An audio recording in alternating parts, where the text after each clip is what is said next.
Hi friends. Karthika మాసం start అయింది కదా! అందుకని ఈ రోజు నుంచి మన ఛానల్‌లో కార్తీక మాసం మాహాత్మ్యం గురించి చెప్పుకుందాం. మనం ఏ పూజ చేసుకున్నా, అలాగే ఏ పురాణాల గురించి చదువుకున్నా ముందుగా విఘ్నేశ్వరుడికి ప్రార్థన చేసుకోవాలి.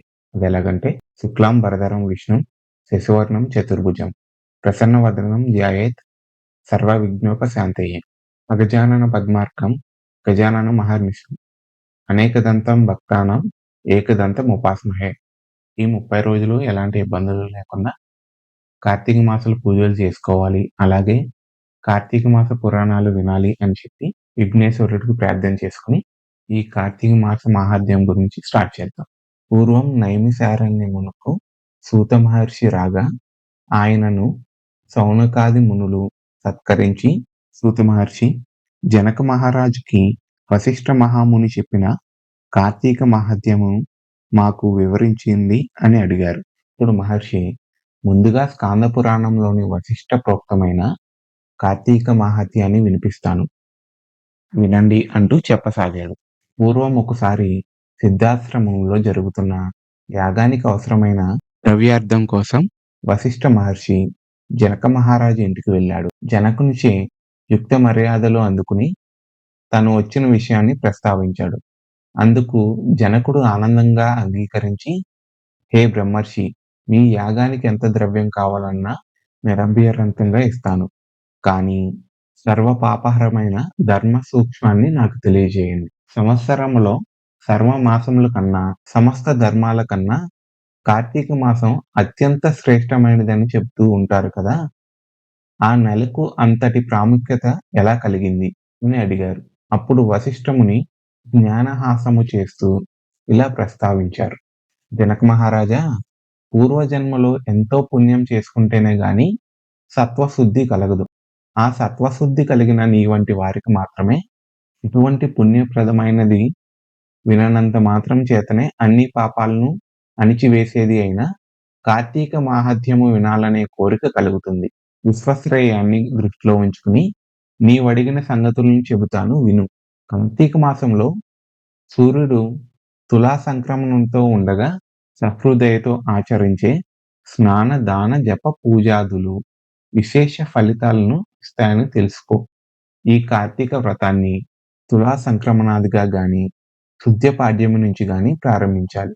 ఈ వ్రతాన్ని ప్రారంభించే ముందు మనం సంకల్పం చేసుకోవాలి. అదేంటంటే, ఓ దామోదర, నేను వ్రతాన్ని ఆరంభించుచున్నాను, దానిని నిర్విఘ్నముగా పూర్తి చేయము అని సంకల్పం చేసుకుని కార్తీక స్నానాలు ఆరంభించాలి. కార్తీక మాసంలో శివలింగానికి అభిషేకం చేస్తాము. మరి దామోదరునికి ఎందుకు సంకల్పం చేశామంటే, కార్తీక మాసానికి అధిష్టాన దైవం దామోదరుడు, అంటే శ్రీ మహావిష్ణువు. ఈ విష్ణు ప్రీత్యర్థం మనం శివాభిషేకాలు చేస్తున్నాము అని చెప్పుకోవటం. కార్తీక మాసంలో సూర్యోదయం వేళ కావేరీ నదిలో స్నానం చేసిన వారికి మహాపుణ్యం కలుగుతుంది. సూర్యుడు తులారాశిని ప్రవేశించగానే గంగా నది ద్రవరూపం ధరించి సమస్త నదీ జలాలయందు చేరుతుంది. వాకీకూప తటాకాది సమస్త సజ్జలాశయాల్లోనూ విష్ణువు వ్యాప్తించి ఉంటాడు. బ్రాహ్మణుడైన వాడు కార్తీక మాసంలో నదికి వెళ్ళి హరిధ్యానయుతుడై కాళ్ళు చేతులు కడుక్కొని ఆచమించి శుద్ధాత్ముడై మంత్రయుక్తముగా భైరవాజ్ఞను తీసుకుని మొలలోతు నీటిలో నిలబడి స్నానం చేయాలి.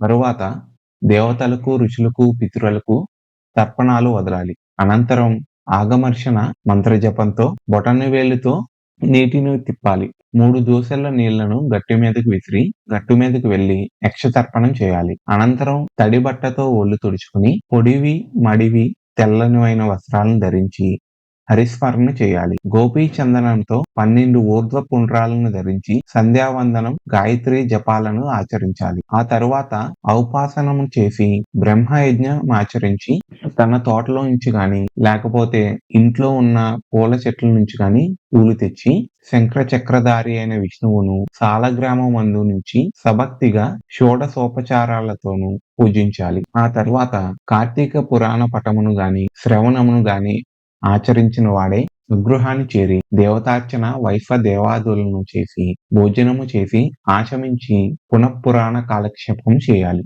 సాయంకాలం కాగానే ఇతర వ్యాపారాలన్నింటినీ విరమించుకొని శివాలయంలోకి గాని, విష్ణువాలయంలోకి గాని యథాశక్తి దీపాలను పెట్టి అక్కడ స్వామిని ఆరాధించి భోజ్యాదులను నివేదించి శుద్ధవాక్కులతో హరిని స్తుతించి నమస్కరించుకోవాలి. ఈ కార్తీక మాసం పొడుగునా ఈ విధంగా వ్రతాన్ని చేసిన వారు పునరావృత రహితమైన వైకుంఠాన్ని పొందుతున్నారు. పూర్వజన్మలో చేసిన పాపాలైనా, ప్రస్తుత జన్మలో చేస్తున్న పాపాలైనా సరే కార్తీక వ్రతం వలన హరించుకుపోతాయి. ఈ వ్రతాన్ని బ్రాహ్మణులైనా, పెద్దవాళ్ళైనా, పురుషులైనా, స్త్రీలైనా ఎవరు చేసినా సరే వాళ్ళు మోక్షార్హులు కావడం నిస్సంశయము. జనక మహారాజా తనకు తానుగా ఈ వ్రతాన్ని ఆచరించలేకపోయినా ఇతరులు చేస్తుండగా చూసి అసూయ రహితుడై ఆనందించే వానికి ఆ రోజు చేసిన పాపాలన్నీ విష్ణు కృపాగ్నిలో ఆహుతి అయిపోతాయి. జనక మహారాజా విననంత మాత్రము చేతనే మనోవాక్యముల ద్వారా చేయబడిన సర్వ పాపాలను హరింపజేసే కార్తీక మాహాత్మ్యమును శ్రద్ధగా విను. ఈ నెల శివప్రీతిగా సోమవార వ్రతము ఆచరించేవాడు తప్పనిసరిగా కైలాసాన్ని చేరుకుంటాడు. కార్తీక మాసంలో వచ్చే ఏ సోమవారం అయినా సరే స్నాన జపాదులను ఆచరించిన వాడు 1000 అశ్వమేధాల ఫలితాలను పొందుతాడు. ఈ సోమవార వ్రత విధి 6 రకాలుగా ఉంది. ఉపవాసము, ఏకభక్తము, రాత్రి భోజనము, అయాచితము, స్నానము, తిలదానము. ఉపవాసము అంటే శక్తి గలవారు కార్తీక సోమవారం నాడు పగలంతా చుక్క నీరు కూడా తాగకుండా గడిపి సాయంకాలం శివాభిషేకం చేసి నక్షత్ర దర్శనమానంతరం తులసీ తీర్థం మాత్రమే సేవించాలి. ఏకభక్తము అంటే ఇలా రోజంతా ఉపవాసం చేయటం సాధ్యం కాని వాళ్ళు ఉదయం స్నాన దాన జపాలను యథావిధిగా చేసుకుని మధ్యాహ్నము భోజనం చేసి రాత్రి భోజనానికి బదులుగా తులసీ తీర్థం మాత్రమే తీసుకోవాలి. నక్తుము అంటే పగలంతా ఉపవాసం చేసి 3-3:30 ఆ టైంలో భోజనం చేయొచ్చు. లేదు నేను అప్పటిదాకా ఉండలేను అనుకున్న వాళ్ళు ఎవరికైనా బ్రాహ్మణులకు భోజనం పెట్టి వారితో పాటు మీరు కూడా చేయవచ్చు. అయాచితము భోజనానికి తాము ప్రయత్నించకుండా ఎవరైనా వారికి వారుగా పిలిచి పెడితే మాత్రమే భోజనం చేయాలి. స్నానం నేను ఇప్పుడు దాకా చెప్పిన వాటికి దేనికి నాకు శక్తి లేదు అనుకున్న వాళ్ళు మాత్రం సమంత్రక స్నాన జపాదులను చేసినప్పటికీ చాలు. తిలదానము మంత్ర జప విధులు కూడా తెలియని వాళ్ళు కార్తీక సోమవారం నాడు నువ్వుల దానం చేసినా సరిపోతుంది. పై 6 పద్ధతులలో దేనిని ఆచరించినా కార్తీక సోమవార వ్రతము చేసినట్లే అవుతుంది అని తెలుసుకోండి. ఏ ఒక్కదానిని ఆచరించిన వాళ్ళు 8 యుగాల పాటు సున్నకాలుగా పుడతారు. ఈ వ్రతాచరణ వలన అనాథలు, స్త్రీలు కూడా విష్ణు సాయుధ్యమును పొందుతారు. కార్తీక మాసంలో వచ్చే ప్రతి సోమవారం నాడు పగలు ఉపవసించి రాత్రి నక్షత్ర దర్శనానంతరం మాత్రమే భోజనం చేస్తూ ఆ రోజంతా భగవద్ ధ్యానంలో గడిపే వాళ్ళు మాత్రమే తప్పనిసరిగా శివ సాయుధ్యాన్ని పొందుతారు. సోమవార వ్రతాన్ని చేసే వాళ్ళు నమ్మక చమక సహితంగా శివాభిషేకము చేయుట ప్రధానమని తెలుసుకోవాలి. ఈ సోమవార వ్రత ఫలాన్ని వివరించే ఒక ఇతిహాసాన్ని చెబుతాను విను. పూర్వం ఒకానొక బ్రాహ్మణునికి నిష్ఠురి అనే కూతురుండేది. పుష్టిగాను, అందంగాను, అత్యంత విలాసంగా ఉండే ఈమెకు గుణాలు మాత్రం శిష్టమైనవి అబ్బలేదు. దుష్టగుణ భూయిష్టమై గయ్యాలుగాను, కాముకురాలుగాను చరించే ఈ నిష్ఠూరిని ఆమె గుణాల రీత్యా కర్కస అని కూడా పిలుస్తూ ఉండేవారు. బాధ్యత ప్రకారం తండ్రి కర్కసను సౌరాష్ట్ర బ్రాహ్మణుడైన మిత్రశర్మ అనే వానికిచ్చి తన చేతులు దులిపేసుకున్నాడు. ఆ మిత్రశర్మ చదువుకున్నవాడు, సద్గుణవంతుడు, సదాచాపరుడు, సరసుడు మాత్రమే కాక సహృదయుడు కూడా. అందువలన కర్కస ఆడినది ఆటగా పాడినది పాటగా కొనసాగించుకొచ్చింది. పైగా ఆమె ప్రతిరోజు తన భర్తను తిడుతూ కొడుతూ ఉండేది. అయినప్పటికీ కూడా మనసుకు నచ్చినదని కావటం వలన భార్యను పరిత్యజించడం తన వంశానికి పరువు తక్కువనే ఆలోచన వలన మిత్రశర్మ కర్కస పెట్టే కఠిన హింసలన్నిటినీ భరిస్తూనే ఉండేవాడు. ఆమె ఎందరో పురుషులతో అక్రమ సంబంధము పెట్టుకుని భర్తను, అత్తమామలను మరింత నిర్లక్ష్యంగా చూసేది. అయినా భర్త సహించాడు. ఒకానొక నాడు ఆమె యొక్క విటులలో ఒకడు ఆమెను పొందుతూ నీ మొగుడు బ్రతికి ఉండటం వల్లనే మనం తరచూ కలుసుకోలేకపోతున్నాము అని రెచ్చగొట్టడంతో కర్కస ఆ రాత్రికి రాత్రే నిద్రపోతున్న భర్త శిరస్సు మీద ఒక పెద్ద బండరాయితో మోది చంపేసింది. ఆ శవాన్ని తానే మోసుకుని పోయి ఒక పాడుబడిన నూతిలో విసిరేసింది. ఇదంతా గమనించినప్పటికీ కూడా ఆమె విటుల బలం ఎక్కువ కావడం చేత అత్తమామలు ఆమెనేమీ అనలేక తామే ఇల్లు వదిలి వెళ్ళిపోయారు. అంతటితో మరింత స్వతంత్రించి కర్కస కన్ను మిన్నుగానని కామావేశంతో అనేక మంది పురుషులతో సంపర్కము పెట్టుకొని ఎందరో సంసార స్త్రీలను కూడా తన మాటలతో భ్రమింపజేసి తన విటులకు తార్చి తద్వారా సొమ్ము చేసుకుంది.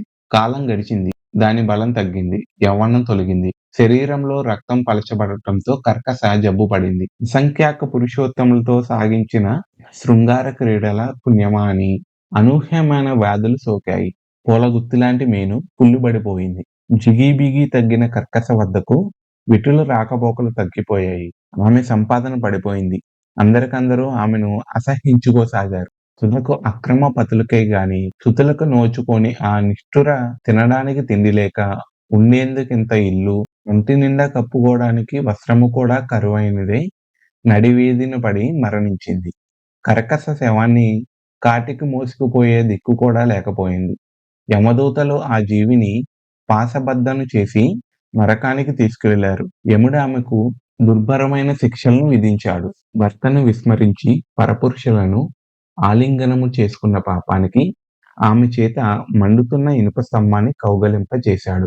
భర్త తలను బద్దలు కొట్టినందుకు ముండ్ల గదిలో ఆమె తలను చెట్లకేసి మోదించాడు. అలాగే భర్తను దూషించినందుకు, కొట్టినందుకు వాని పాదాలను పట్టుకుని కఠిన శిలలపై వేసి బాధించాడు. చెవులో సీసమును పోయించాడు. కుంభీపాక నరకానికి పంపాడు. ఆమె పాపాలకు గాను ఆమెను ముందరి 10 తరాల వారు, తదుపరి 10 తరాల వారు ఆమెతో కలిసి మొత్తం 21 తరాల వాళ్ళు కుంభీపాకంలో కుమిలిపోయసాగారు. ఇన్ని నరకాలు అనుభవించిన తర్వాత ఆమె 15 సార్లు భూమిపై కుక్కగా జన్మించింది. 15వసారి కళింగ దేశములో కుక్కగా పుట్టి ఒక బ్రాహ్మణ ఇంటూ ఉండేది. ఇలా ఉండగా ఒక కార్తీక సోమవారం నాడు బ్రాహ్మణుడు పగల ఉపవాసముండి శివాభిషేకాలు నిర్వర్తించి నక్షణ దర్శనానంతరం నక్త స్వీకారానికి సిద్ధపడి ఇంటి బయట బలిని విడిచిపెట్టారు. ఆహారం ఎక్కడా దొరకక పస్తులు ఉన్న కుక్క ప్రదోష దినాన ఆ బలి అన్నాన్ని భుజించి బలి భోజనం వలన దానికి పూర్వస్మృతి కలిగి ఓ విప్రుడా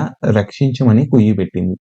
దాని అరుపులు విని వచ్చిన విప్రుడు కుక్క మాటలన్నిటినీ గమనించి విస్తుతుబోతని ఏమి తప్పు చేశావు నువ్వు? నిన్ను నేనెలా రక్షించాలి అని అడిగాడు. అందుకు కుక్క, ఓ బ్రాహ్మణుడా, పూర్వజన్మలో నేనొక విప్రవనితను. కామంతో కళ్ళు మూసుకుపోయి జారత్వానికి ఒడిగట్టి భర్త హత్యకు వర్ణ సంకరానికి కారకురాలనైన పతితను. ఆయా పాపాలకు అనుగుణంగా అనేక కాలం నరకంలో చిత్రహింసలు అనుభవించి ఈ భూమిపై ఇప్పటికి 14 సార్లు కుక్కగా పుట్టాను. ఇది 15వసారి. అటువంటిది ఇప్పుడు నాకు హఠాత్తుగా ఈ పూర్వజన్మలెందుకు గుర్తుకు వచ్చాయో అర్థం కావటం లేదు. దయచేసి ఈ విషయాన్ని నాకు అర్థమయ్యేలా చెప్పండి అని కోరింది. అప్పుడు బ్రాహ్మణుడు సర్వాన్ని తన జ్ఞాన దృష్టితో తెలుసుకుని, సునకమా, ఈ కార్తీక సోమవారం నాడు ప్రదోషవేళ వరకు పస్తులుండి నాచే విడువబడిన బలి భక్షణము చేయటం వలన నీకీ పూర్వజన్మ జ్ఞానం కలిగినది. ఓ బ్రాహ్మణుడా, నాకు మోక్షం ఎలా సిద్ధించునో నాకు చెప్పండి అని కోరినది. అప్పుడు దయాళువైన ఆ భూసరుడు తాను చేసిన అనేకానేక కార్తీక సోమవార వ్రతాలలో ఒక సోమవారం నాటి ఫలితాన్ని ఆ కుక్కకు దారపోయగా ఆ క్షణమే ఆ కుక్క తన సునక దేహాన్ని పరిత్యజించి దివ్యశ్రీ శరీరమై ప్రకాశ మానహార వస్త్ర విభూషితమై పితృదేవత సమన్వితై కైలాసమునకు చేరినది. కాబట్టి ఓ జనక మహారాజా, నిస్సంశయ నిశ్రేయ సదాయమైన ఈ కార్తీక సోమవార వ్రతాన్ని నీవు తప్పనిసరిగా ఆచరించు అంటూ వశిష్ఠుడు చెప్పడం ఆపాడు. మొదటి రోజు పారాయణం సమాప్తము.